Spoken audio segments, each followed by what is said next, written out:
Good evening, everyone. We begin the readout tonight with a party in moral crisis, and not just in Washington. Let's take a gander, shall we, at the Republican Party in Idaho. Yes, Idaho. For a glimpse of just how corrupt and rotten this party is. Last month, Republican State Representative Aaron von Ellinger was accused of what he called unconsented sexual contact with an adult volunteer on his staff. What that actually means is that he was accused of rape by a 19-year-old intern, which he denies. But here's how the Idaho Statesman described the intern's allegation. Quote, von Ellinger took her to dinner and then his apartment. She told the assistant sergeant at arms that he orally penetrated her despite her having said no.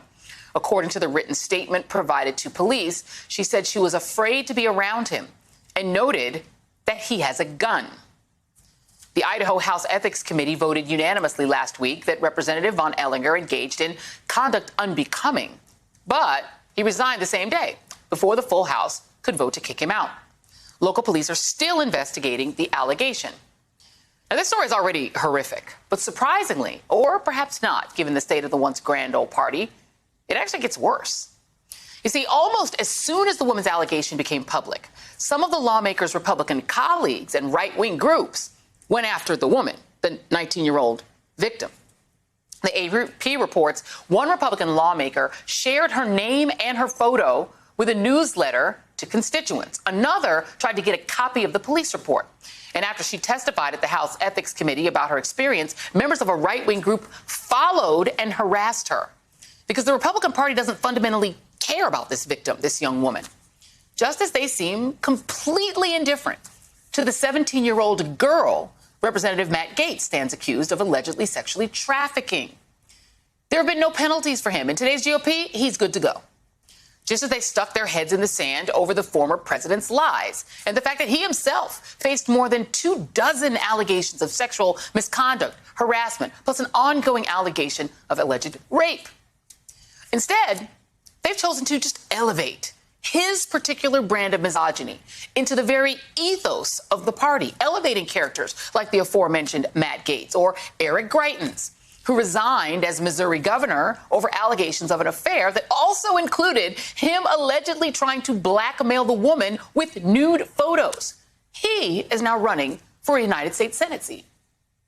Now, they do, however, care when women speak the uncomfortable truth, like Liz Cheney, who they're now trying to excommunicate from the party after House Republican leader Kevin McCarthy threw Cheney under the bus yesterday. His number two, the man who reportedly called himself David Duke without the baggage, Republican whip Steve Scalise, publicly backed New York Republican Congresswoman Elise Stefanik to take over Cheney's position as Republican conference chair.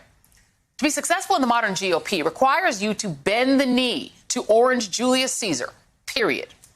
Now, of course, the former guy is also backing Stefanik. He said that Cheney has no business in GOP leadership because the business of leading Republicans now, at this point, is unabashedly supporting his lies about the election. And that's it.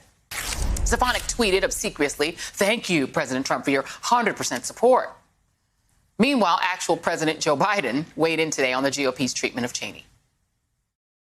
It seems as though the Republican Party is trying to identify what it stands for. And they're in the midst of a significant sort of mini revolution. And now let me do something that I wouldn't normally do. Since the Republican Party is throwing women like Liz Cheney under the bus, just listen to another ostensibly normcore Republican woman, Meghan McCain, sum up the current state of the GQP. And I'm going to be a little crass. They're shivving her for her going on television multiple times and saying that the election wasn't stolen and for refusing to debase herself to Cheeto Jesus. The message that's being sent by the highest member of Republicans in Congress is that women like me and Liz Cheney, who refuse to bend the knee to President Trump but still remain loyal Republicans, we don't have a place in this party. We are worthless.